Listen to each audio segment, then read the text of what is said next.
लग्नानंतर होईलच प्रेम या मालिकेच्या पुढील भागात इथे आपण पाहत असतो की रम्याने इथे खरं तर वसूला काहीतरी लग्नात विघ्न आणण्यासाठी काम सांगितलेलं असतं. तेव्हा इथे वसू म्हणत असते, उद्यावर लग्न आलं आहे आणि तू काही करू शकली नाहीस म्हणून मला हे सगळं काही करायला भरीस पाडतेस का, असं इथे वसू रम्याला म्हणत असते. तेव्हा इथे रम्या तिच्याकडे रागानेच पाहत असते.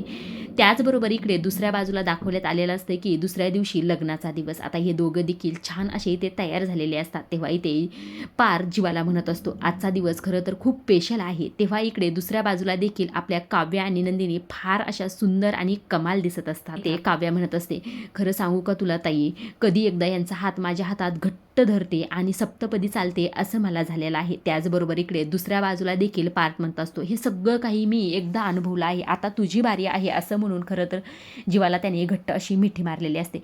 त्याचवेळी दुसऱ्या बाजूला देखील नंदिनी काव्याला म्हणत असते, खरं सांगू का काव्या तुला, आज मला फार आनंद होत आहे, कारण की माझ्या बहिणीचं तिच्या आवडत्या मुलासोबत इथे लग्न होत आहे. हे सर्व काही पाहून मला फार बरं वाटत आहे असं इथे नंदिनी काव्याला घट्ट मिठी मारूनच म्हणत असते. ह्या दोघी देखील इथे फार इमोशनल झालेले असतात. आता इथे खरं तर आपल्याला उद्याच्या भागात धमाकेदार असा लग्न सोहळा पाहायला मिळणार आहे. त्यामुळे खरं पुढील भाग पाहायला अजिबातच विसरू नका. आणि रम्या आणि वसू नेमकं काय कांड करतात हे देखील आपल्याला पाहायलाच मिळेल. आणि अशा डेली मालिकेच्या अपडेट जर तुम्हाला जाणून घ्यायला आवडत असतील तर आपल्या चॅनलला जरूर सबस्क्राईब करा. तोपर्यंत पाहत राहा लग्नानंतर होईलच प्रेम. धन्यवाद.